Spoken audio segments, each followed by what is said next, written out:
I find that when you don't go through incredibly hard struggles and, you know, you're not going through poverty or, you know, even like, you know, domestic violence, whatever the fuck it is, I think we share that common factor where it's, you know what, like we haven't had the hardest life. Well, no, with all the fucking opportunities I've got, I'm going to make it even more. And that's why I think it's important for a lot of people who don't go through much adversity. Like you don't need to have the worst fucking life to become the most successful individual, you know? And I think that's why I'm very privileged as an individual with the life that I was brought up with. Like, of course, socially I was bullied as a kid and, you know, I had fucking suicidal depression at 13 years old. But aside from that though, like I haven't really gone through anything that's incredibly bad, you know, in my life. And I'm fucking grateful for that. And that's why I think when most people though, like I think a lot of individuals who push that upper echelon of being the fucking best at what they do, they don't define what happened in the past for their future, you know? And I certainly do not fucking allow that. Demons quiet, yeah, we were built to thrive, yeah. I think that we've all had enough, yeah, I think that we've all had enough. Sick of dealing with the old plan. Welcome back to the Lionstone podcast, everyone. I am your host, Patrick, and today I am joined by Jaxon Guerin, one of the 3 owners of Emerge Gym out in, where is it? Box Hill. I was going to say Essendon, but that's not it at all. No. Because I've only been there once. Yeah, I think it was like early last year, just when we had I think it was just actually after the first foundation memberships opened, and then you came in with bricks and shit. We did an episode with a guy called Jared who lives in Perth, and his Airbnb happened to be not far. So we're like, we need to train anyway. And then we're like, let's go check out this new place because it only probably just opened just then. Yeah, I think that was around May. So we opened around April at the time.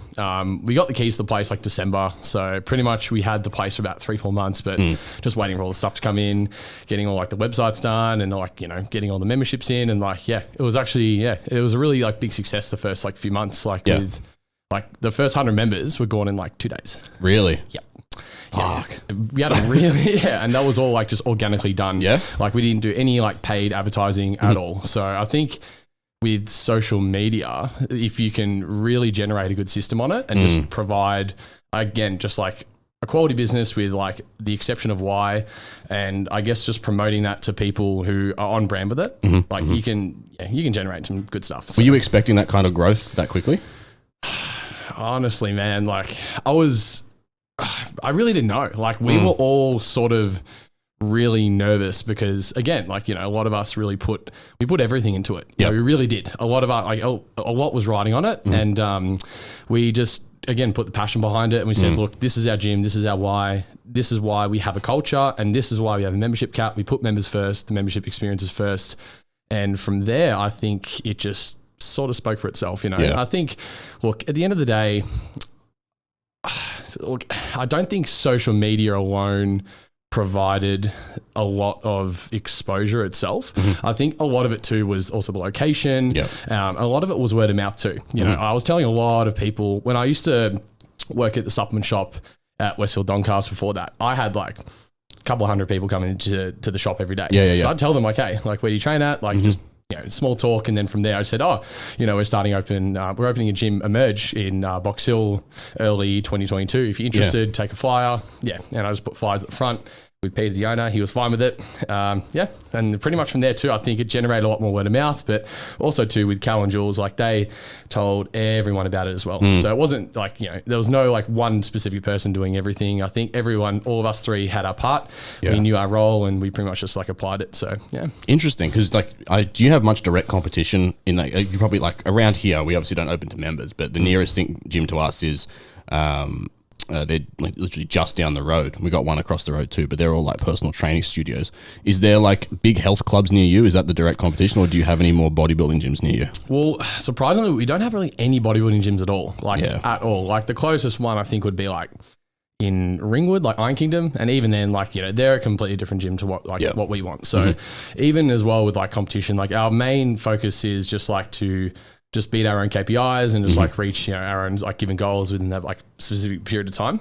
So I find that with when I get the question as well, it's like with competition, it's like you can view it two ways. A lot of other industries, of course, they sort of have to, I guess, manage their business based on how other businesses are managing. But for us as well, like we pretty much just do our own thing. And a lot of the time it's it can just depend, you know, because again, like every single business and every single person that operates a business, like they have different systems and they have their own approach to it. So with our approach, like we just focus on what we want to do for the members, what we want to do to help people, and pretty much our why, which is, you know, to help people emerge as the best version of themselves. So cool. Yeah. That's because that's one thing I noticed is when compared to talking about competitors, like when you go to any of those other bodybuilding gyms, it's like, here's your casual, talk to you later, have fun.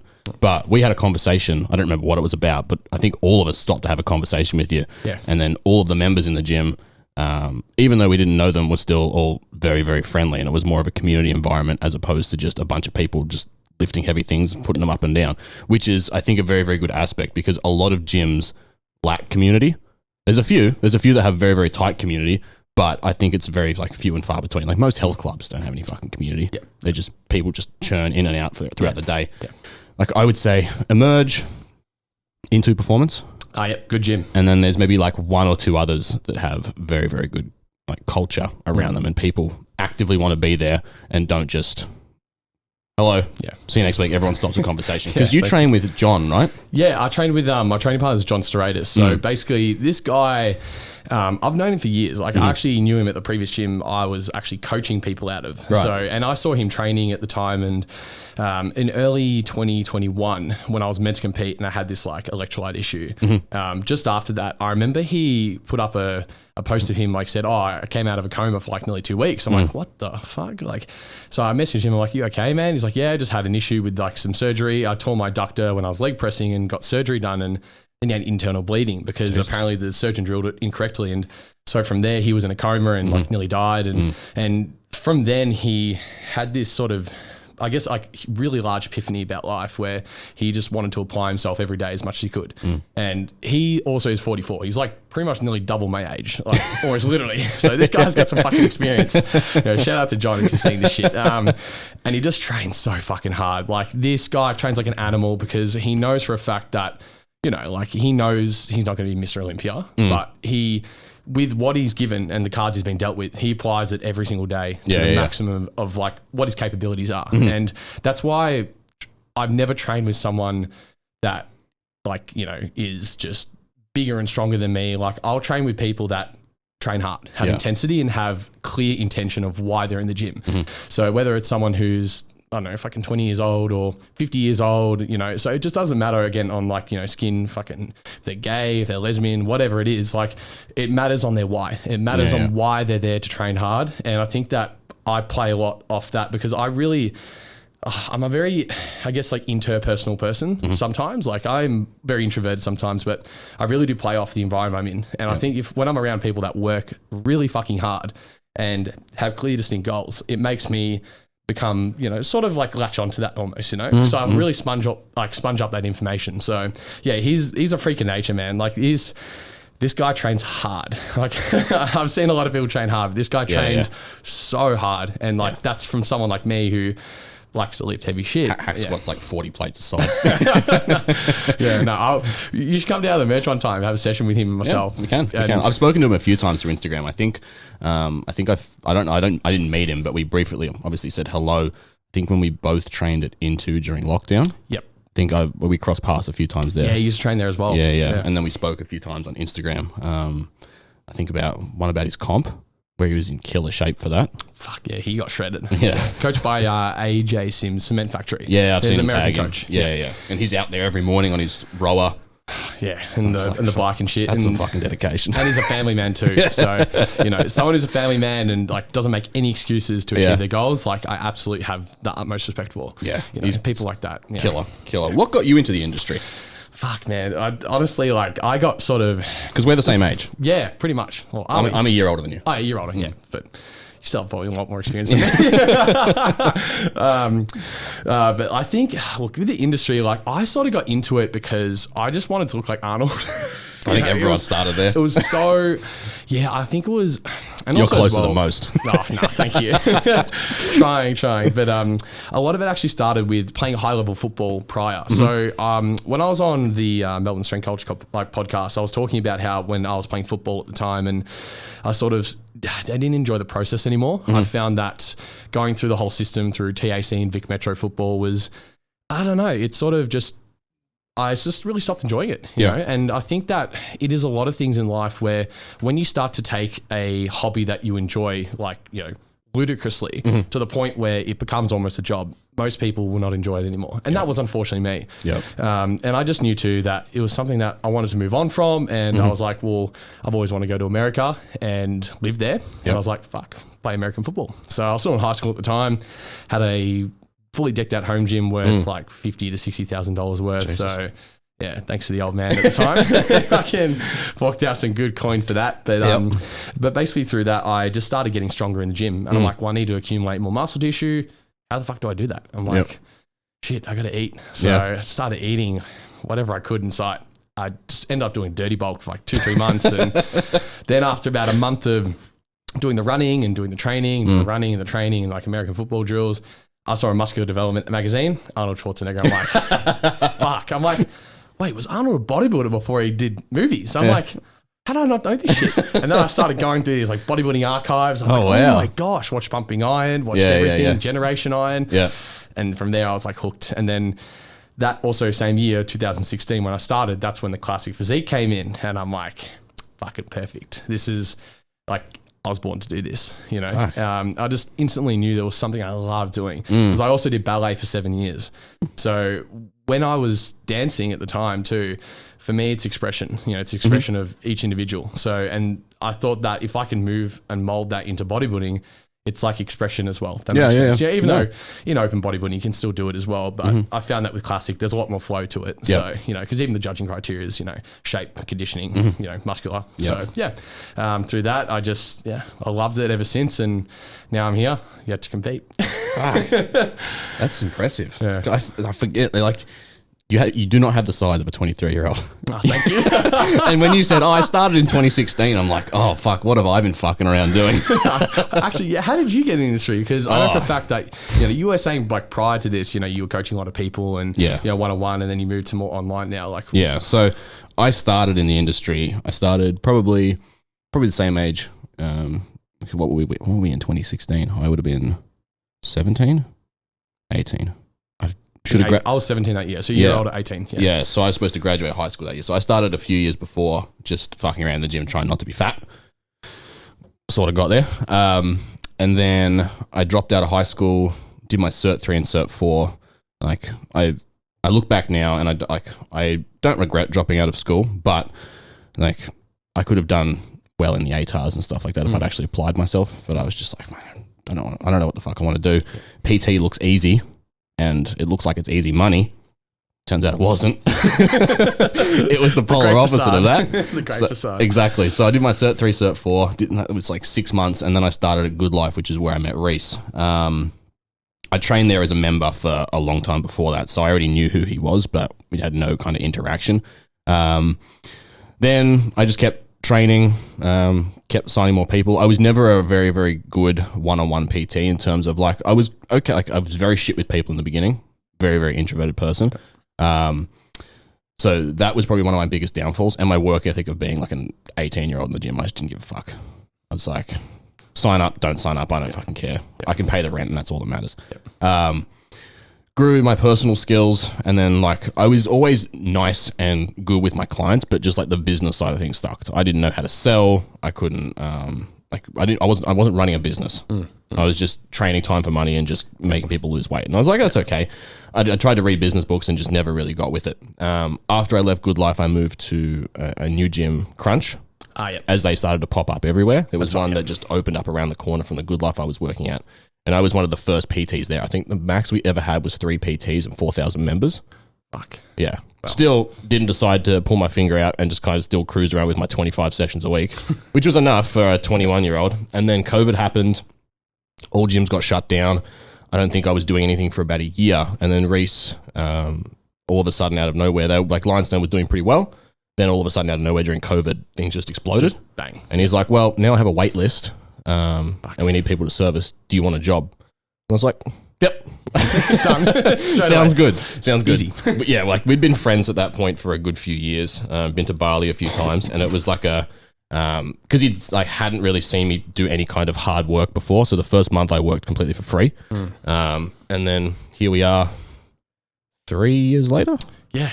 2.5. 3. Yeah, it might have been. Yeah, probably about 3 years later. Yep. Well, Crazy. From what like, well, because from 2020 to now, like what's like, because I know that Reese is talking about like how he does like mentoring. Like, were you sort of like, was he also like mentoring you through those 3 years of like, coaching? 100%. So like, there's always the upskill of coaching. I don't necessarily deal with anyone that's like a super high end competitor. Most of my people are just Gen Pop, which is where I want to stay because I have no interest in, like, if I've got clients with me now, they'll be like, hey, I want to do a prep. I'll be like, okay, we can work that out and we can do that. But I don't want to compete at, like, train anyone that's IFBB. Like, it's just not doesn't interest me at all. Yeah, of course. Just like when I look at it, it's like, I'd rather help someone lose a bunch of weight and feel better in themselves than prep someone. Exactly. And prepping high level competitors sounds like a fucking stress. It definitely is. I think shout out to all the prep competitors out there, and especially coaches. Like, it's incredibly hard work. Like, I've seen, you know, like when I was working over like the past 3 years with Scott Goebel, like I just saw how he just like, I saw his phone just like pop up. And I'm like, you should turn your notifications on. Like, I want to see how many like notifications you get, just like a ding every 30 seconds. Really? Yeah. You know, he's got a lot of clients, and seeing how he still makes time for everyone. Yeah. You have to definitely have an incredibly like long fuse. You know, I think that with a lot of the time as well, being a very high level, I guess, prep coach, you know, and just seeing like, again, from the coaches I've worked under, because I've also worked under a few others, seeing how, I guess forgiving they are with a lot of their clients, and also just how patient, you know, and it really is patience, you know, and understanding that, hey, you know, like regardless of when you're prepping or not, like they're not a fucking robot, you know, and you need to ensure that they do go through things. They do have, you know, mental stresses, physical stresses, financial stresses, like, you know, they're still people. So, and I think that most of the time with prep coaches, if they don't sort of take into account a lot of other environmental factors that affect that athlete, that is the coach's downfall. Not I guess not really as much as the, I guess, competitor's downfall, or even the individual's client. So even it's like Gen Pop. So 100%. I know a lot of people that take on way too many people. Like if you're paying $90 a week for a coach and they've got 100 clients, like the coach is doing pretty well. But at a point, like we cap ourselves at 50, 55, I think is our max, depending on coach experience. But any more than that, service quality starts to drop. And it's like, well, yeah, you can make more money, but would you rather people say good things about you or leave because their check-in is 2 weeks late and you just forget about replying to messages? So we, as we started to scale, we had to really implement like standard operating procedures for every single coach. Like we reply twice a day. Like first block of replies is between 9 a.m. and 10 a.m. in the morning. After that, it's like 2 p.m. to 4 p.m. There's a reply block. So everyone's message gets replied to throughout the day and no one gets missed. And if you message outside of those times, your message gets replied to in the next block. Wow. Because as coaches get to like 50 people, there's a lot of messages coming through each day. Yeah. And you don't want to be like leaving audio messages and form feedback videos to 9 o'clock at night, because then you're just like, oh, I got to talk to people at 9 p.m. And that's something that like you only learn through trial and error. Like, before that, it was just like you would message back as they were messaging, and then you'd be spent 40 minutes stuck in a conversation and you just can't get anything else done. And like, if you're coaching, if that's all you're doing, different story. But if you're like yourself, got a business to run, got other shit to do, or have other responsibilities within a business, and it's like, well, yeah, then I just don't get anything else done. So it's trying to find that balance. Exactly. I think organization too is big time. Oh, fuck. That's something that I had to learn very, very quickly, because like a lot of people see the online coach life as the laptop life. It's not that. Pretty much. There are some people that can pull it off and do it very, very well. Like a good friend of mine, Rick. He travels pretty much. I think he's in Bali at the moment. Or he might have just got back from Bali, but he travels to Japan, goes to Bali, goes to Thailand, spends like 4 or 5 months there, and he'll work from his laptop. But like I know a few people that are coached by him, and he's very, very diligent with it. So like people just like, I think there are certain types of people that are really there for their clients, and then there are others that take the laptop lifestyle a little bit too literally and just be like, see you later. Just reply in 3 or 4 days, and it's like, that's not coaching. Exactly. And I think as well, like, you know, straight away, like I think regardless of when I think a coach is very notable within the industry or not, you know, like I think, like feedback to that client within that period of time is very important. You know, like I remember one time as well, like I was talking to another coach that I was meant to be, like I was going to be coached by at the time. And when I was with him as well, like I messaged him one day, like didn't get back in 2 days. And then, he said, oh, sorry, like I had, this going on, like had a health issue. I'm like, oh, okay, fair enough. You know? So I think as well, like, small outliers like that are completely fine. But, if you're literally taking like a week to get back to a client, like I think it's sort of just, it's nonsense. No, we set the expectation very, very early for that kind of stuff. And it's like, there are days where I've forgotten a client's check-in before. And then I'll be like, sorry, that's my bad. I'll like pause your payment this week or whatever it might be, or like come to a solution to the problem as opposed to just being like, well, tough tits. Fill it out next week. So like if I fuck up, if it's like I own it straight away. I'd rather do that. Client stays happy.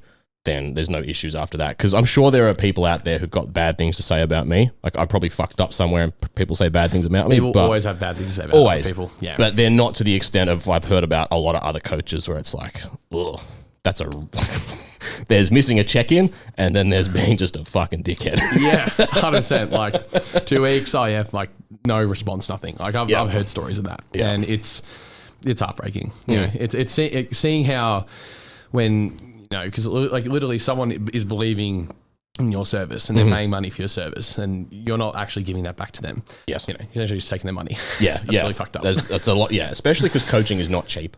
Like we charge a fair bit for coaching. Like the value is there, but at the same time, it's like, it's still people have to part with their money. And if they're not getting that level of service, then like you're just taking their money or they're just wasting their money. It's one of the two. So like we get to points of where if I can't service a client any longer, or they have too many issues that I'm not equipped to deal with, I'll refer you to someone that knows more than I do. Perfect. Or we'll do like like NPS stuff. So like Reese will contact the clients throughout their journey and be like, hey, how are things with Pat?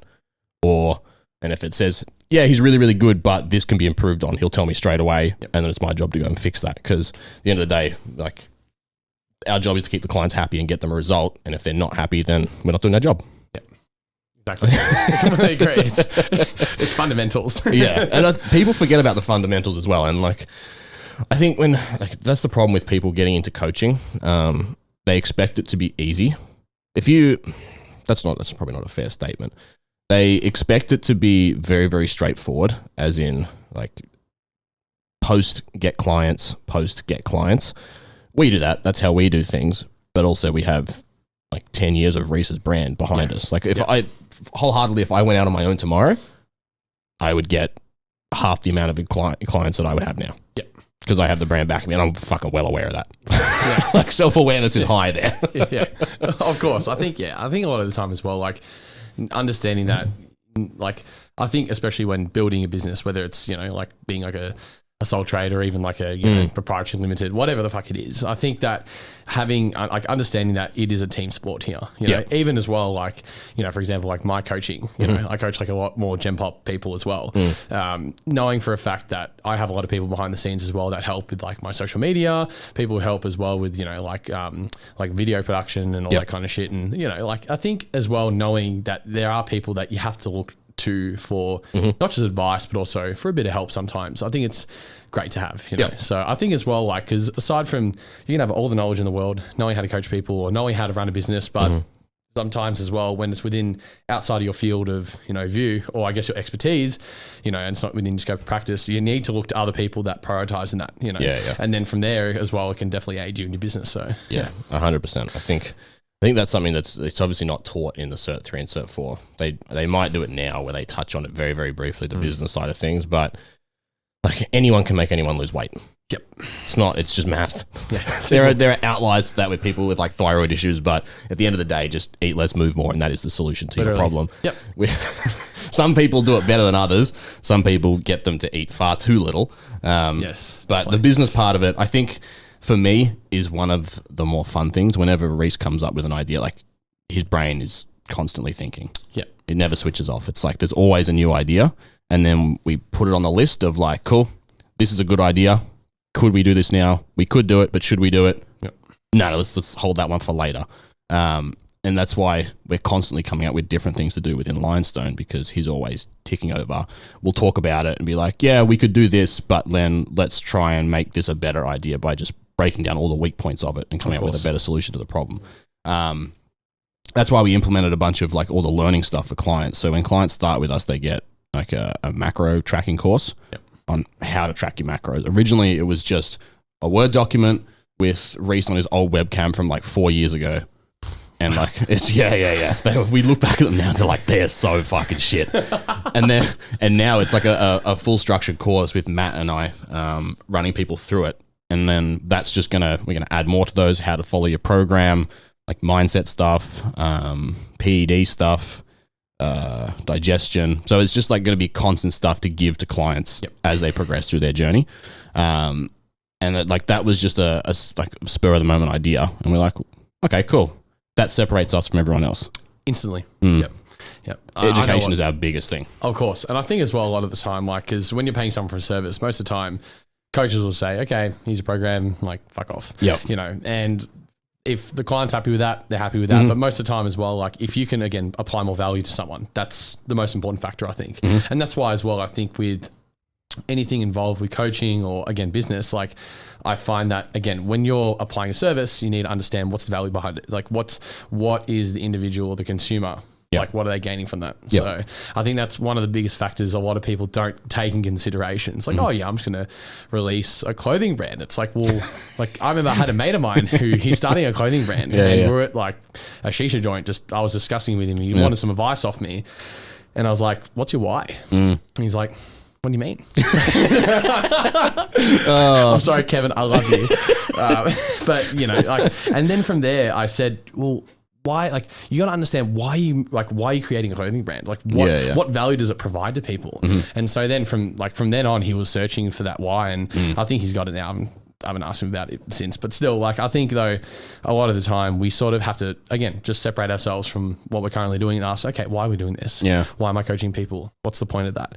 Well, it's to educate people, you know, it's to make sure that people can come and be the best version of themselves. You know, I think that's why, again, a lot of people get very stuck at the forefront of, I guess from that precipice of pushing from, you know, 10 clients to 100 clients, you know, and I think that's why it's important to, again, understanding of value, because then people understand the why as well, and also the value it provides, and also, I guess, being on brand. So being on brand is huge, you know, especially when people come into the gym, when we have the membership openings and we have heaps of inquiries, people come in, see the gym. I first off usually say, well, you know, like, why do you want to train?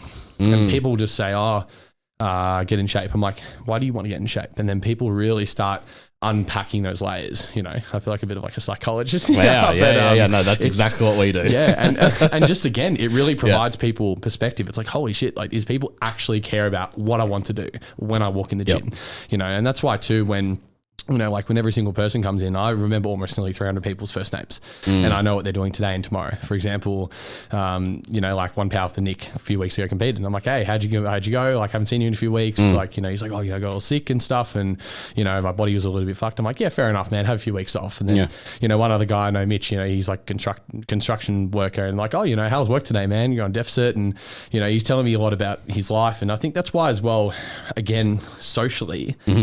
I was terribly socially, like, I had no friends throughout most of my high school years. Like, I was bullied because I was a fat short kid, and you know, me now.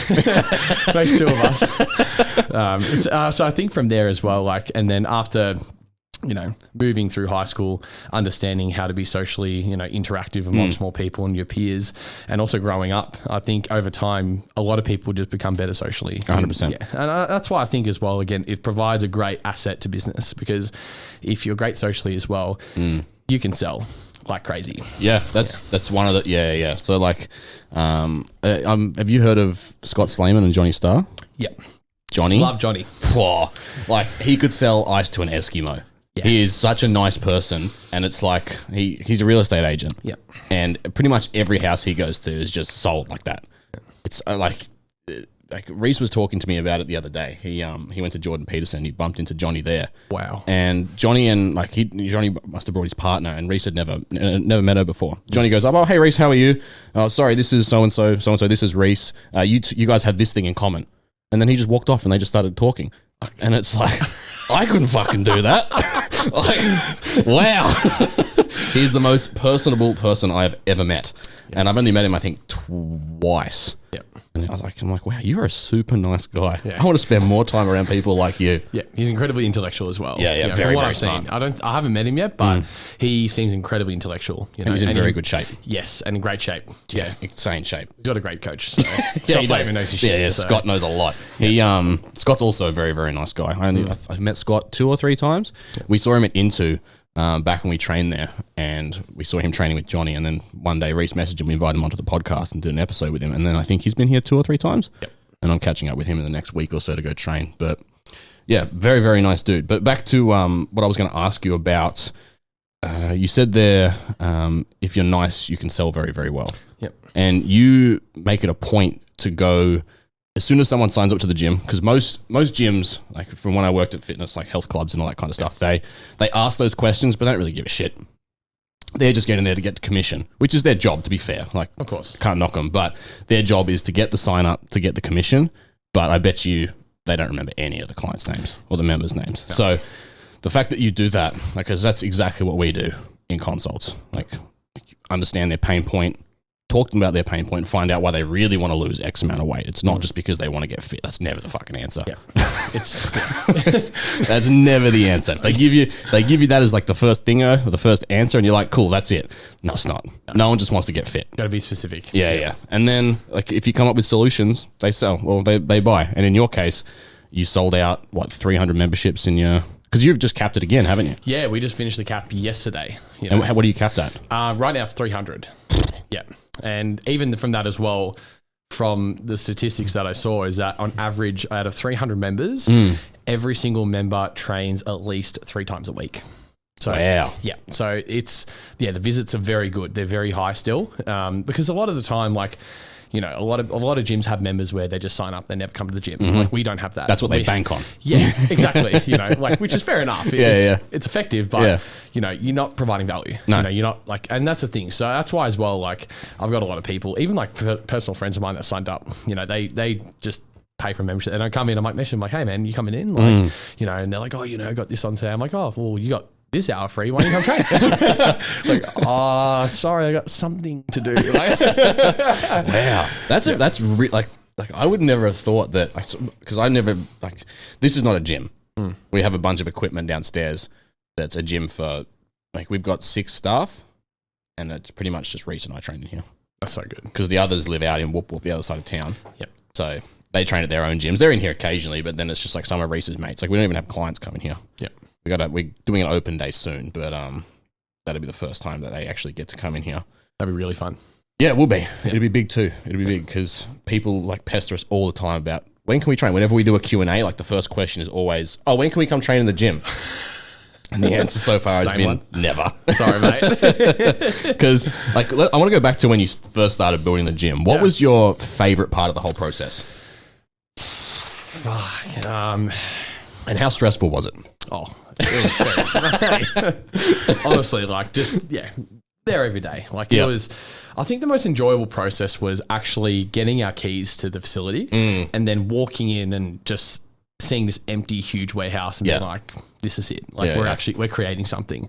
And I think that was the most exciting point where also where all the equipment started coming, because I actually started training there. And when we were training there and, you know, we pretty much didn't allow anyone else to come in and train. It was really fun because, you know, I was posting like story after story.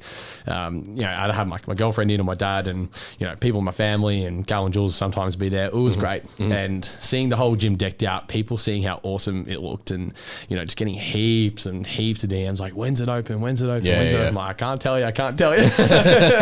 You know, so I think, either when we actually got the keys, like December, and we actually like were able to go into the facility and also have somewhere to work, and somewhere to chill out and talk shit, talk business. That, and I think as well when all the equipment finally came in, like the last piece that came in before we opened, I think it was like a leg machine. It was like a leg press or some shit. And I instantly just like, no, it was the cardio stuff. Sorry, my bad. My cardio stuff. And when that came in, I'm like, this is so exciting.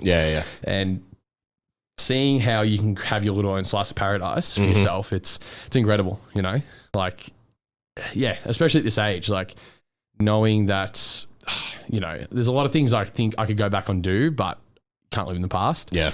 I find that now obtaining more responsibility in my life. Like I was always a younger kid. I didn't give a shit. I had a huge ego, came to this industry, said, oh, I'll fucking win and do this and that. And over time, sort of letting go of that ego, but again, giving myself more responsibility, you know, over time with the gym, that has helped me incredibly. So, and again, just seeing people come in and make a change. It's like, damn, they're making a change at this gym, at our gym. And that's something that I'll never forget. So how cool is it to see an empty warehouse and then a complete gym? It's incredible. I hope people know the feeling one day. But, you know, just I think time and time after again, like time and time again, like, you know, even like in time, like if we did a next one, man, it would be still so exciting, you know, and whether is even like, even if I had my own setup, you know, just for me, like if I was competing one time, like I've seen guys in America that, you know, Dragon's Lair, like Flex Lewis have his like own gym like that.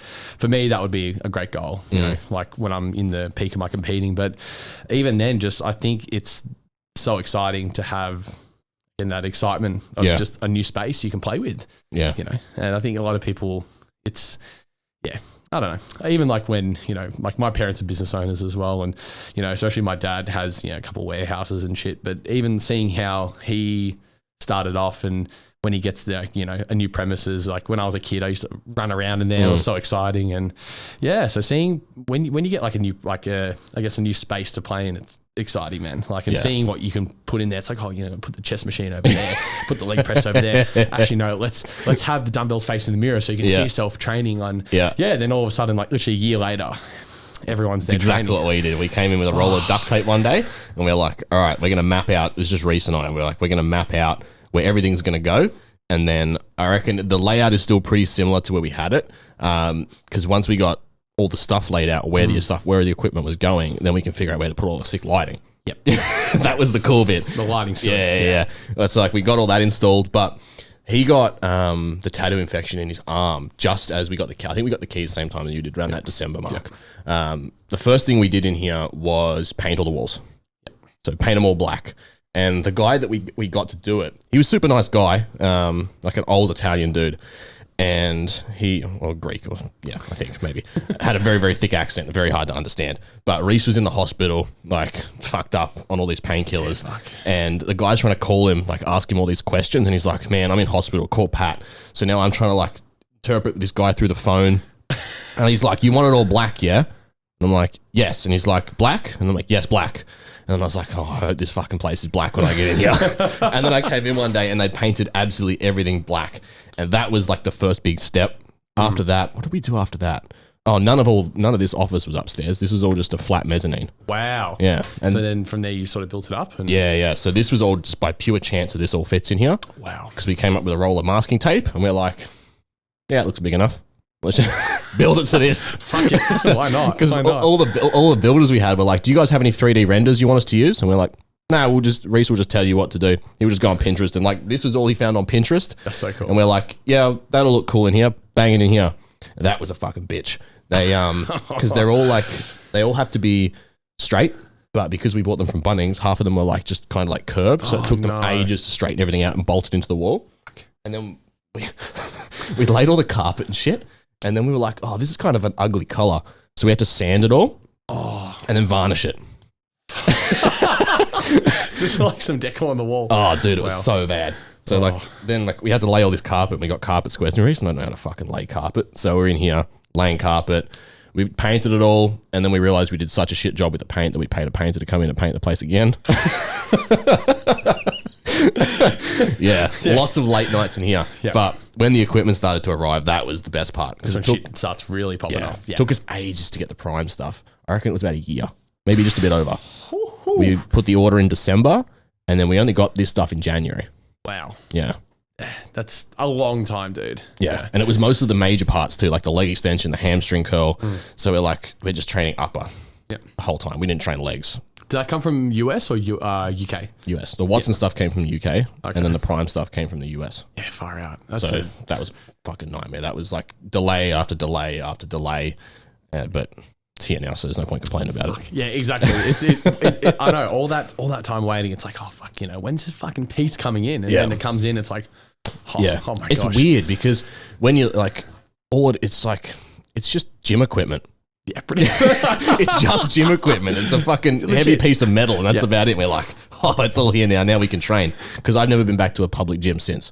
Wow. Yeah. Like when I go train with Scott, he's like, I'm like, do you want to come here? He's like, when was the last time you trained in like a normal gym? And I was like, getting you out there. Yeah, never. Yeah. And he's like, okay, you're going to leave your bubble and we're going to go train into it. And I'm like, all right, fair enough. Why not? But sharing equipment with people. Yeah. Oh. It can definitely not be the best, like enjoyable for some people, you know, like for me, like I usually don't give a shit, you know, if I'm like a week out and like someone's on a machine for like an hour just on their phone, I'll sort of say something like, hey man, like, come on. I'm the fucking owner.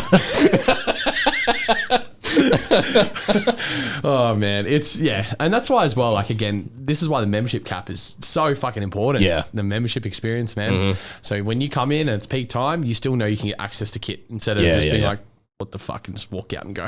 Yeah. So you know, because I have at previous gyms I was like that. I come in peak time, I'm like, what the actual fuck, and I'm just seeing how busy it is. And I'm like, no, like. Good luck to having an hour and a half training. I'll be there for 3 hours. Yeah, that's fucked. That's brutal. That's brutal. But do you ever think you'll open a second one? Or can you not talk about anything? If you can't talk about it, that's fine. Lips are sealed here. But look, if I ever had the option of doing it, I would love to. Yeah. You know, I guess it's because in time you create more value and, you know, through that you can, I guess, just I don't know, expand, like, you know, have more, like have sort of different equipment, have a different facility. So it provides different, you know, I guess access to amenities and stuff like that, you know, like, because we don't want to just be a gym. Like in time, we'd love to have other, you know, things in the facility that you can have access to as well. So again, just providing more value, you know, like instead of, I'd love to be able to, you know, like I'd love to have a cryotherapy chamber, like, personally, because I love doing recovery for me is so important, not just from a training aspect, from a mental aspect too, because well, one, I don't want to drive an hour to fucking Peninsula Hot Springs and have a full day of just chilling out. I'd rather be able to just do it where I want, you know, and whether I'd love for it to be in the gym one day, but you know, like I said, all good things in time. But I think as well with like recovery too, I think is like, I find that with applying, I guess, like amenities for that, it's definitely is hard, you know, because you need a lot of room. Yeah. So, you know, like even like there's a gym in Doncaster, it's like called Next Gen or something. They've got like a pool and stuff, and they've got like really high level, like high end equipment. It's very like, it's just like a Gen Pop gym. But, you know, like just seeing how much room you would need to provide a lot more access to kit. People do not understand. It's like, when you have room, that's all you got. You know, it's like very hard to make more unless you can obviously do like a mezzanine and create a second floor, stuff like that. But even then, you know, you've got limited space to apply as much, I guess, equipment and kit in that facility. And not have everything crammed together. Exactly. I hate that, you know, like I just, it's really, it's because you don't feel like you're free to move and walk around and that's why it emerges as well. Like if you come back, like when you come back one time, like I'll show you, we have like runways and shit. We have like 3 runways. Yeah. Okay. So it's sort of just easy access to get to like, you know, the powerlifting section. Yeah. People can still train. You know, even like the leg area or the upper body area, even the dumbbell area, like even like just before on Friday, I actually moved all the cardio stuff around because I needed 2 access points to the cardio and treadmills. It's like, if you've only got 1 access point in to go in and all the way around instead of I get you. 2 entryways, so much easier. Just small shit small like that things. as well. Yeah, it adds up. People really do take notice of it. You know, like a lot of the girls who are on the Stairmasters, one Stairmaster's on the edge of the cardio machines and one was on the other adjacent end. And I'm just like... Makes no sense. What the fuck? It's like... it's like my girlfriend's competing in 4 weeks. So she's like on the Stairmaster every fucking day. So like, you know, I just moved this Stairmaster to that one and just write another entry point and, you know... Do you feel like you're like neurotic about that kind of stuff? Oh, I have OCD. It's like, even like, dude, every hour I put like the weights back in unison, like areas. Like, really? Yeah, on the weight trees.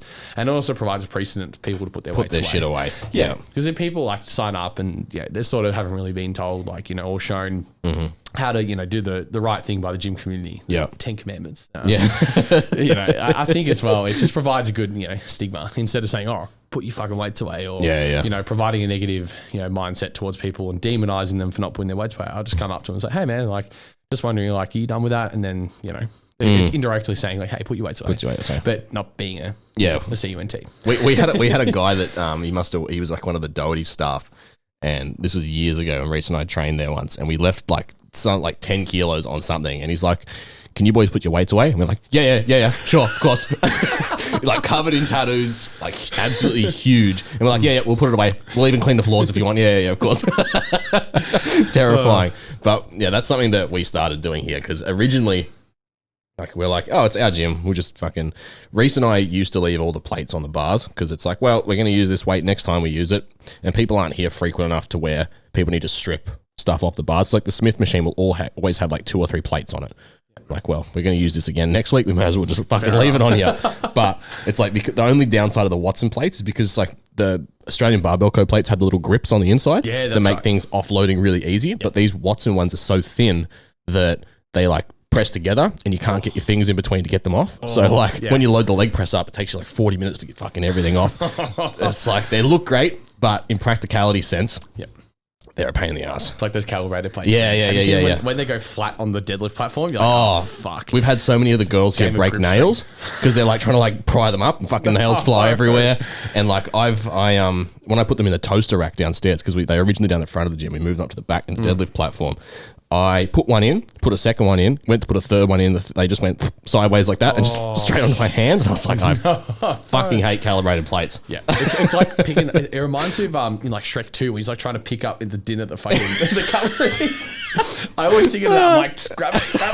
Because the most like destroying part is if you try to grab it and grip it and you're not strong enough to grip it, you're just like, what the fuck? Like, this guy can like deadlift 320, can't even pick up a plate. Oh shit. Oh, that's true. I want to really touch on quickly your competing, because you're in an off season now. Yes. How long do you plan on being in the off season before you start dieting down? Well, I've had a bit of a chill out phase the past like month and a half. Just let the body do a health phase and all that kind of stuff from everything I've been doing. And then I start this off season, I think like next week or the week after I'll be starting. Yeah, I got to get some blood work done this week and all that. But then, 3 months of like a big push phase, and then July, going away to Japan for 2 weeks. So pretty much just literally finish that off season like the week before I go. Right. And then come back end of July, and then we'll see what we want to do. If we want to either do a prep or just keep growing, but I don't think I can keep growing. I'm not allowed to. Because you're capped by the weight, right? If you want to do classic, because you're doing IFBB, right? Yeah. So it's 107 kilos. So it's 245 pounds. So 107.5. And so through that, I have to make sure I'm 107 kilos, and I'm like, not even pushing food. I'm like 123. Yeah. So, and men's open, there's no weight limit, is there? No, there's not. So that's the thing. It was very tempting to move to men's open, but I'd have to have at least a good few years off just to really, really grow. But seeing, I guess, when I especially get in shape, like my conditioning comes through very well, and on top of that, like, my waist just disappears. And and also as well from the feedback I was trying to give myself, and objectively from like my previous coach at the time, like Scott wanted me to do opens, and I was like, I just can't do it. Like for me as well, like just getting to like 150 kilos and seeing, like, just feeling that would be shit. Yeah, I can't imagine. It's like, only from the aspect of overweight people, it'd be like, that would be miserable to move around at. These dudes look in great shape, but your joints and organs don't know the difference between 150 kilos of fat and muscle. Fucking Big Ramy must feel like shit all the time. He travels with an endocrinologist. Fuck. Yeah. That is incredible. Sure. I couldn't imagine being that size. That's the thing. Yeah, everyone wants to be there, and then you look at it objectively, and you're like, well, do I want to walk around with fuck knees? Like, you look at Ronnie Coleman. Yeah. Like, I suppose a lot of his was from leg pressing like a ton worth of weight, squatting like 300 kilos. Yeah, like 2 weeks, 2 weeks out of Olympia. Like, is that the wisest decision? Probably not. No. But I mean, I suppose. Yeah. I never have no intention of ever competing or being at that level, so it's just fair enough, man. I think as well, like, I find with competing, you just need to love it so much. And if it's not in your heart for most of the period of time of what you're doing, like, just don't do it. Yeah, and there's nothing wrong with that. Like, you don't need to love a sport that you love watching. Yeah, that's true. I was very worried. Like, me earlier last year, I was like, do I really enjoy doing this? And like, I was actually almost felt like I was doubting myself, because I'd have terrible self-belief, until things start actually, I guess, accumulating within the means of what I want, which is rare. My expectations of my fucking self. But I think as well, like it's good to ask yourself, like, hey, like, am I enjoying this? Am I happy doing it long term?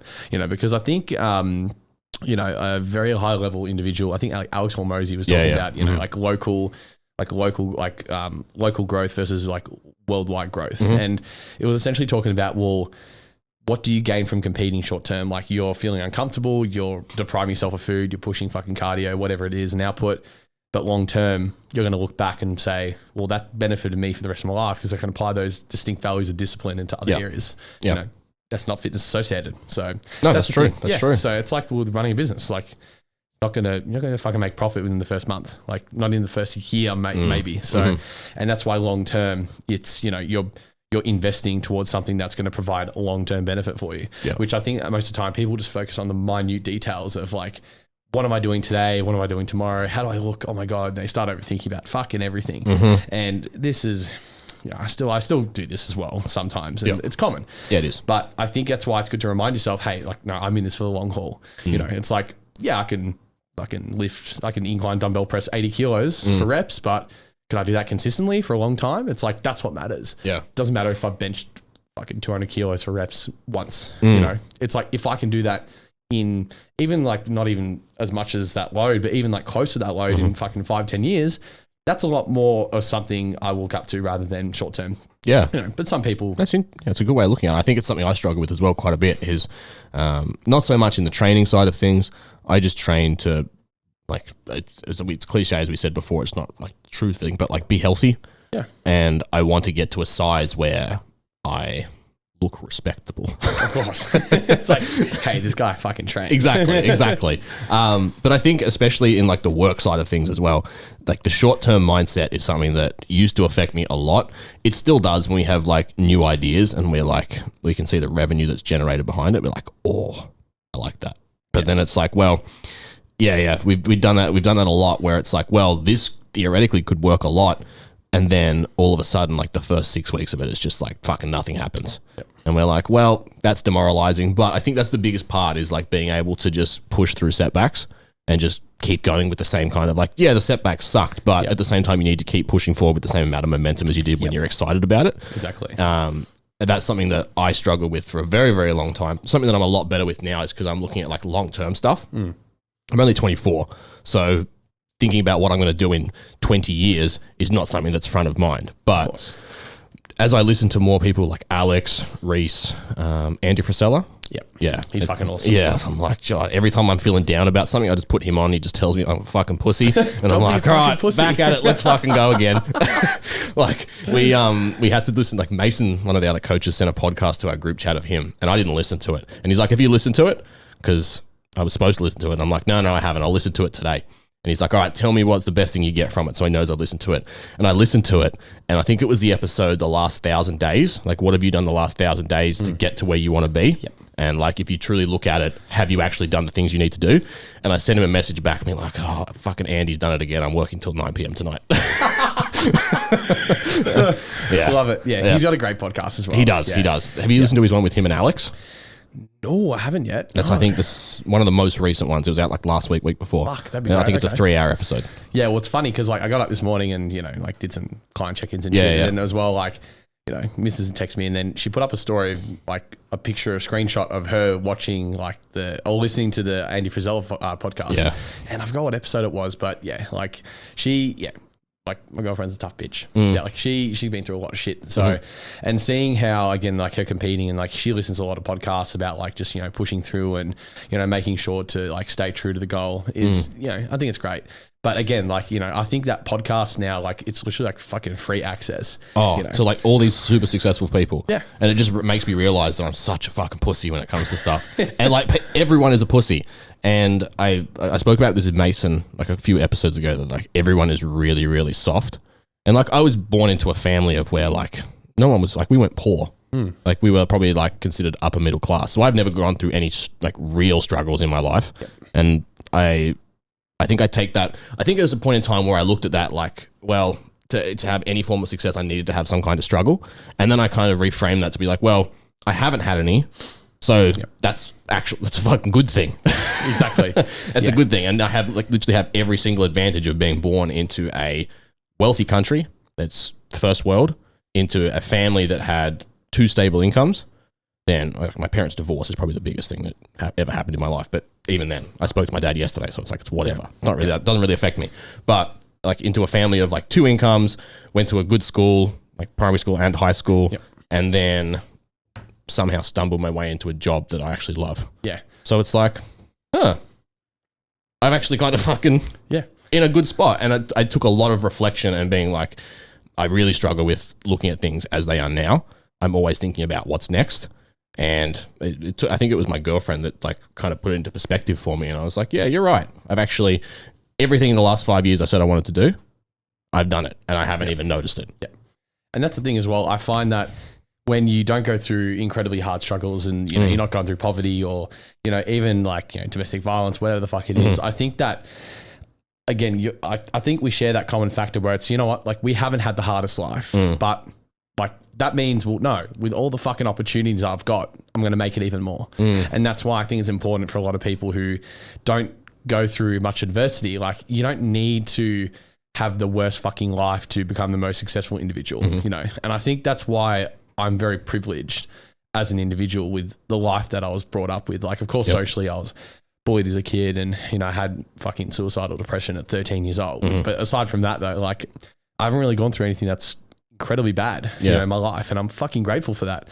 And that's why I think when most people though, like who, I think a lot of individuals who push that upper echelon of being the fucking best at what they do, they don't define what happened in the past for their future, you know? And I certainly do not fucking allow that because I want to be the best at whatever the fuck I want to do. And when I apply myself 100%, like that's when this other side of me comes in, like the big chungus, like it fucking comes in and it literally exposes all the insecurities that I have and all the weak points that, you know, it strengthens, you know? And so that's why as well, I think that when it comes to the thing, like the cards that were dealt, I find, you know, like if your life is easier, make it even more of a reason with the privileges and opportunities you're given to fucking make it. Yeah. You know, and a lot of people don't do that. No. You know, they find, oh, you know, I'm very comfortable with what I'm doing. And it's like, no, fuck that. Your life is designed, like you are meant to live a fucking amazing life. Yeah. Like, you know. Yeah. Like that you're 100% right. People like, I don't like complacency. I get complacent, but like that's the benefit of having Reese as a friend is we call each other out and shit like that. Yes. Like when I fuck up, it's like, well, he's straight away, he's the first person as a boss, but also as a friend. Yeah. Like, no, you need to do better. Yep. Like, and I'm the exact same as him. Yep. It's like, you need to do better. We need to do this. This is what we said we're going to do. This is how it needs to be done. Yep. Like, we're not going to get to where we want to be if we're thumb up our ass fucking around all day. Exactly. It gets you nowhere, you know? Yeah. And again, like, that's why as well, like, when having my mates, Cal and Jules, sort of like, you know, I'm like, you need to call me out on shit as well. It's weird at the start because it's like, fuck, I'm telling my friends like how to do shit. And it's like, yeah, but that's a necessity, you know. It's not easy to do. It's not. Calling people out on their shit is like, like we have tough conversations all the time. It's it's common when you really get to know each other well. Yeah. It's going to happen. Yeah. Like it's something that like, even for the rest of the team, like the saying we have is we win and lose as a team.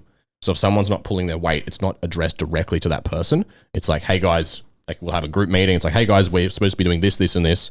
This is not happening. So, and like the person who's, like, all the people who are causing that problem realize that like, oh, cool, I'm not pulling my weight and people are noticing. It's time to pick up some slack. Yep.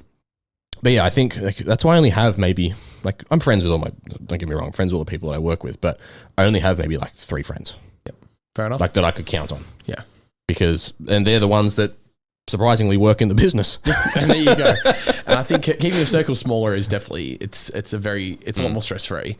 Yeah. You know, you don't deal with just esoteric bullshit, you know. I think most of the time from social issues, oh, you know, this person said this about this person. I don't care about any of that stuff. Fuck. Like, it's like I wake up, I don't watch the news, I don't read newspapers and shit. Like if it doesn't affect, you know, I guess a majority of people in life, you know, and it's just about like bullshit. Yeah. What's the point? Yeah. You know, that's such a good point. It's something that like, because my mum, like, bless her, like, she's like, oh, did you see this on the news? And I'm like, no, I didn't, mum. She's like, oh, well, this and this happened. I'm like, mum, I didn't see it. Yeah. Does it stop me paying my rent? And she's like, no. I'm like, then mum, I don't care. Exactly. I don't care. Yeah. Like, there's so many problems in the world. And this is something that I've been thinking about a lot lately, whether it makes me a selfish person for just not caring. Like, I just don't care. I've got my own problems to deal with. No. I don't think it's selfish at all, you know, because at the end of the day, like, does does a news media like outlet give a fuck about like what you think about it? No. They just care about getting the news out. That's it. You're right. They need to do their job as well. Yeah. You know, if people want to watch the news, that's fine, but I don't. I choose not to. It's too much It's shit. so stress inducing. It fucking is. It is. See, like, it's like, you know, you literally look at one thing, it's like, oh, you know, Donald Trump accusing of World War III. It's like, I don't care. Unless Unless they start coming in by plane and by boat, I don't give a fuck. Unless there's people at my door kicking it down with guns, then it's not a problem in my eyes. Yeah. So I think, that's something that's very, very big. It's like, I don't mean to say that I don't care about other people, but I have my own problems to deal with. Of course. And if the problem affects me, any of my close friends or family, then I care about it. Exactly. But anyone outside of that, like, that's your problem to deal with. Yeah. And like, 100%. obviously there are children out in the world, but you're an adult. Yep. Deal with your own fucking problems. Exactly. I completely agree. I'm like, and that's the dichotomy of being a coach too, is because I help people with their problems, and I'm not saying that I don't care. I think I walk a fine line when I say this, but it's not that I don't care. But like, if you have a problem and you come to me like, hey Pat, like this is something that's bothering me, like I will take the time to help because I obviously care about you as a person. But I'm talking like greater fucking world issues. I just don't give a shit. Yeah. Fair enough. I've got my own problems. Well, everyone has their own problems. Yeah. Man. Unless you're a fucking MP or a fucking prime minister, then it's your fucking problem. But still, you know, I think most of the time too, we focus on the wrong intricacies in our life, and that's why we just end up running this hamster wheel. Yeah. You know? You wake up, it's like, oh my god, like I need to fucking do this today. I need to do that. It's like, is that promoting growth towards your work and your lifestyle and your relationships? No. Yep. What's the fucking point? Do it later. You know, and that's why I think. Also too, like just making your life less stressful by doing 3 things a day. Just 3 large things. Like, hey, well, I need to do this, I need to do that, and then finish off the day with this. It's like the simple shit. I think that was like a Jeff Bezos thing or a we're on the same shit. fucking wavelength. It's just like it's just simple. It's straightforward. But again, a lot of people just get so stressed out with the wrong, I guess just the wrong intricacies in their lifestyle. You know, and it's like, well, like, what's the point? You know? And that's me as well. I'm like a very stressful individual. Like when I get stressed out, I fucking spiral bad.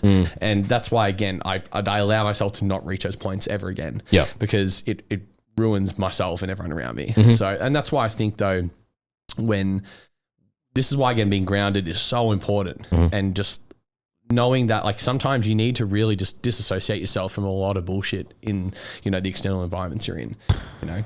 Like no one cares. Like I don't care about, you know, the royal family like breaking up or something. Like it's, you know, like no disrespect to them, but still at the end of the day, I think that's why we need to focus again on our personal growth as individuals first, because there's another great saying that I fucking forgot who it was from. A great philosopher, it was saying a king cannot provide for his kingdom if he does not have one. Like, fucking, it's just straightforward. Like, you know, and so you look at, you know, most of this in this day and age, it's like, well, you know, before like males become a provider for their family and other responsibilities of other people around them, you need to create your wealth. You know? And that's why, like, I'm so caught up with working. I love working. It's so fucking good because I know that it's working me towards something long term that I can provide for, and whether that's my girlfriend, my family, you know, friends that really fucking need it. Stuff like that, you know, and that's again, like, there's nothing wrong with being selfish sometimes. It's like, if you're a bodybuilder and you're competing for like Mr. Olympia, you have to be selfish. You fucking have to be. And if people don't accept that, that's their fault. Because when you become the best motherfucker at whatever you do, you need to be fucking obsessed. And, you know, whether that's work or fucking training or if it's doing anything in your life, whether it's fucking washing cars, if you really want to be the fucking best, you have to just go above and beyond every day. But that's the standard. That's the minimum. Again, like, set the damn standard, Chris and shit, you know. It's so true. Like, so again, it's just something that I fucking had to learn myself. No one really told me that. And that's why, again, when I had no friends, it's like, fuck, all I can do is just work on myself physically. And that's why that footy whole thing stemmed into football and just developing myself physically, because I had shit genetics when I was a kid. I was a fat short kid with crooked teeth and no friends and a loser. You know, so from there I was like, fuck, what can I do? Now you're fucking tall. You're taller than Reese. When you walked in, I was like, holy fuck. Thank you. It's, well, hopefully not any taller, but it's shit for bodybuilding. But again, it's, you know, like I see people from high school 10 years ago that bullied me, that, you know, that have actually come into the gym and done casuals, and, you know, I'm incredibly accommodating for them. Even though I know what they did to me. It was really fucked up, but still, you know, I find that again, just when we're going through a lot of issues in our life, we cannot overthink and get stressed out on the external problems. Like again, my sports psych, I fucking talk about this every time because it's just so fucking applicable. There's this circle that he has where it's also like with people you trust again, like inner circle. It's like the people you trust with your life, like whether it's your fucking family or your business partner, like Reese, you know, for example, I've got 3 people in there. Then the next one is like friends, you know, people that you enjoy hanging around with. You tell a lot of things to about your personal problems, but you still don't trust them with your life, but that's fine. And then outside of that is acquaintances, people you know. And then outside of that again is like shit like social media, people you never met. And I think that's why it's important to, even just like with personal problems, you know, that small circle is what you should be focusing on pretty much most of the time of your life, you know, and on social events, that next circle of friends. But that's why I think it's important to go back to not focusing on bullshit, because it will just really veer you away from that path of success that you really want to go towards. And it can get incredibly satisfying to go down that other path. It can get tempting too. You know, so, and I think that's why, again, you got to stay true to your why. Oh, fucking knowledge bombs there. Something I wanted to ask you, because you mentioned there that you really, really love work, and I assume being a business owner, you work a fucking lot. Yeah. Were you with your girlfriend at the time when you started Emerge? Yeah, we've been together nearly 6 years. Right. We've been best friends since high school. Oh, really? Yeah. Right. Well, there you go. So how was the transition for her going into, this is probably a better question to ask her, to be honest with you, but how was the transition from you, because what, like, you were working a regular 9 to 5 prior to pretty much, just working a supplement store, and it's also coaching people face to face. So I was again trading time for money. But you were, it was like you had your relatively set hours. Pretty much. So how did she go, understanding that now you're leaving this where it's routine and normal to now you work all the time? How was that transition for her? Yeah, it's not easy, you know, because also she is studying her master's at Melbourne University. So she's studying nonstop. I'm working nonstop. We barely have time for each other. But that time is treasured fucking deeply. Like phones, like we don't give a fuck about anyone else texting us or calling us. It's like, I have my set time. I tell all my clients, I tell everyone in work, do not call me at these times of the day. This is my time with my family, my girlfriend, my friends. Call me later. Unless it's a fucking emergency. But most of the time though, I think, you know, like, cause we're going to move out with each other finally, that will be a lot better to, again, inherit more, you know, time for each other. But she knows that, you know, with what she's doing, it's, you know, it's not going to be forever. And also with me as well, like I know there's going to be a point too where I can be able to sort of have a few more days off. But even though now, like, you know, still being young, I want to do whatever the fuck I can, you know, like when my grandfather was like working through fucking World War II and like, you know, fucking and all that Great Depression and shit, he was saying like when the money's there, like you got to utilize it as much as you can, because, you know, like there's a recession coming around the corner too, which like it doesn't phase me, but it might stress a lot of people out. But I think that like economically, I find like right now we're trading time for money. It's only for a certain period of time, you know, until, you know, everything speaks for itself and I can, you know, really sort of lay back and, you know, again, live more of the laptop life. But, you know, I'm happy with what I'm doing. So I think having a girlfriend or close people in your relationships that understand, so you're just working all the time. It's like, well, no shit, man. Like, what are you doing? Like, you're going out every weekend to a fucking club and drinking. Like, I don't want to do that. You know, you can do what you want, but I'm not doing that. So, and I think that's why, though, surrounding yourself with an environment of people who pretty much do the same shit. They hustle, they work hard as much as you know, and they understand it. So then when you have that quality time, it's treasured deeply. And it's really enjoyable. So, but again, there's times as well where, you know, it's good to hang out with some friends a bit more here and there and get again more like social like interaction again, because I remember for like at least 2 months, 3 months of this year nearly, I had almost like zero social interaction outside the gym. Just working, training, dieting. And I did see that it actually had a bit of a negative effect on me because I was sort of feeling a little bit down a couple of days of the week and I'm like, fuck, this is not normal. So again, just really maximizing time with people that you love and enjoy being with, and don't waste time for people who are just, you know, victims complaining about shit, like people who drain you. So again, just providing that quality time with quality people is so important. So she's understandable, you know, and she's been there from when I had literally like fucking $35 in my bank account. Like I was a fucking loser. I had no money, I had no work, and I had this dream of competing. And I'm like, oh, you know, it's going to make me a millionaire and I'm going to, you know, live off it. It's like, you can still do that. But, you know, I was incredibly just headstrong. You know? I was very unshakable. And I knew for a fact that she stuck with me through all this shit. She's going to be there for the rest of my life. So, yeah. Understanding. Yeah. Oh, I think that's a luxury that not a lot of people have. No, unfortunately not, you know, and seeing how, again, a lot of people just, you know, I just, you know, their love is not friends, you know. Yeah. The friendship needs to be there. We've been best friends for nearly 10 years. Yeah, wow, fuck. Yeah. Because, like, I'll be completely honest, like, I hope my girlfriend doesn't mind me sharing this, but for a while there, I don't think she understood why I was working so often. Because, like, it's like, there are days we would do like 14 hours in here. We'll get here at 7 and then we won't leave till 9. Yep. Or it was supposed to be a 10-hour day and then we got stuck in conversation about something and then we're like, okay, well, this is an idea. We need to flesh this out a little bit more. And that'll be another 3 hours of conversation. And like, I understand why she doesn't understand it because it's like, why the fuck are you doing that? It's like, it's not your job to do that. But I'm like, at the same time, like I'm part of the company and I want to grow it. So I make it part of my job. Exactly. Yeah. So she understands it now. After I explained why I do it, like the benefits of doing it, like obviously there's huge financial upside to it. Yep. And like, I'm not ashamed to say that. Like I fucking like money. like capitalism is fucking great. Yeah. I like money and I like the things that money can buy.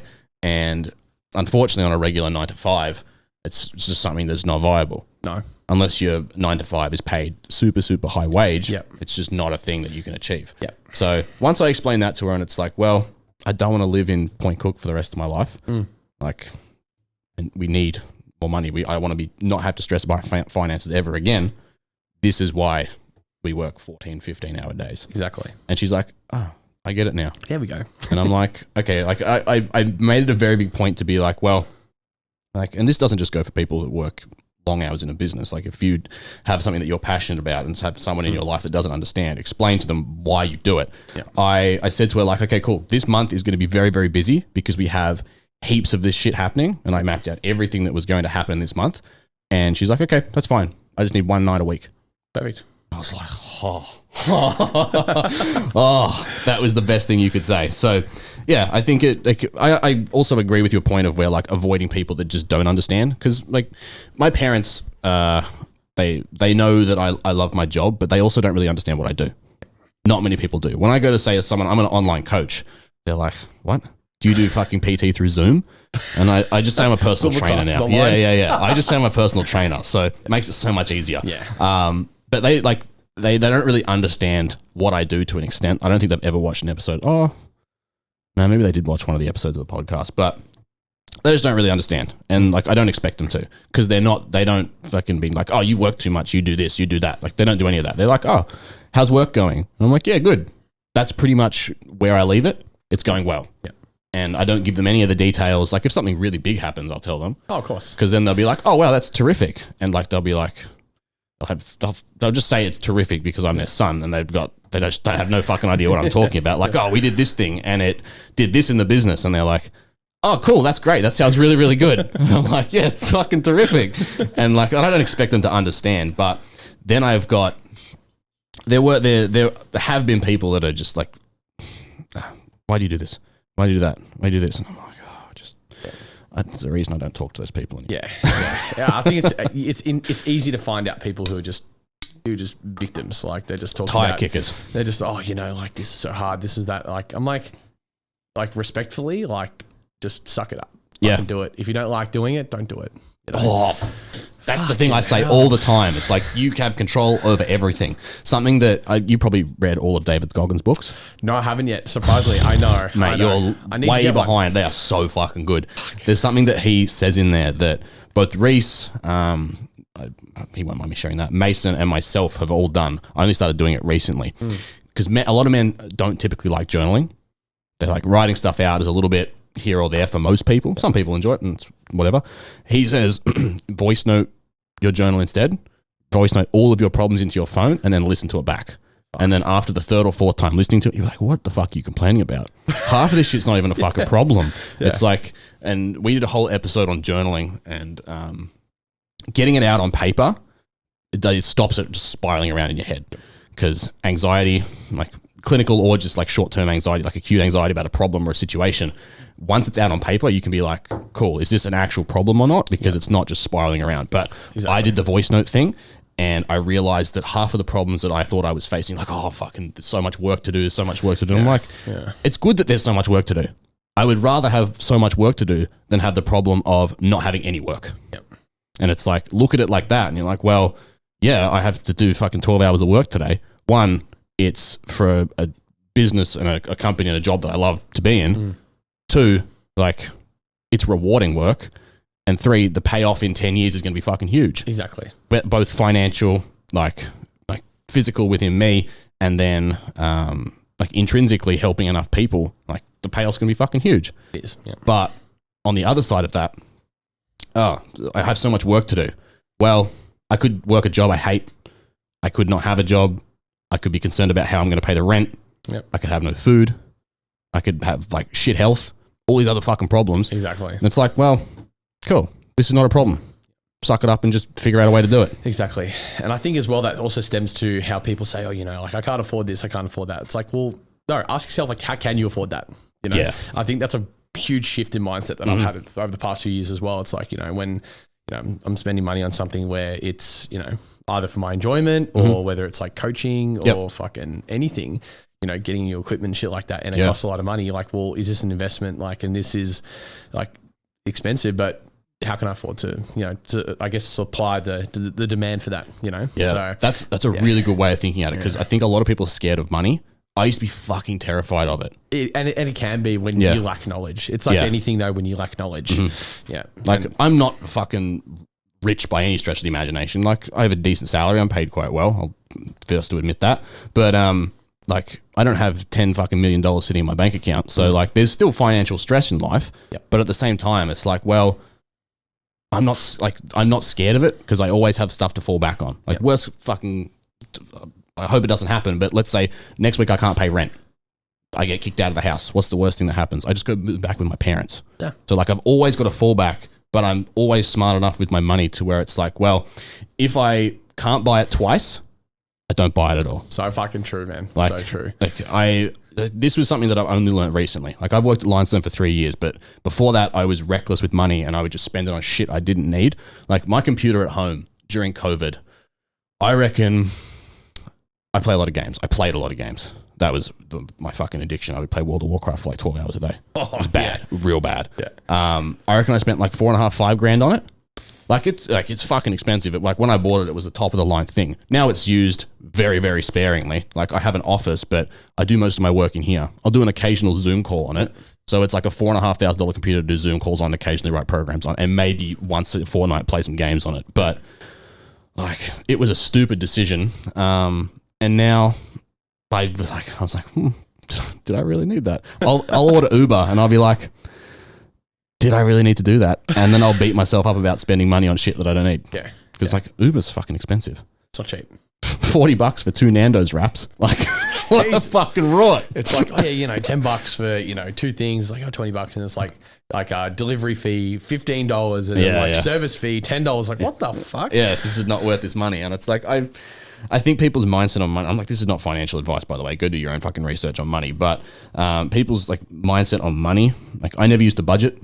Never did any of that. Would just be like, well, I got paid this much this week.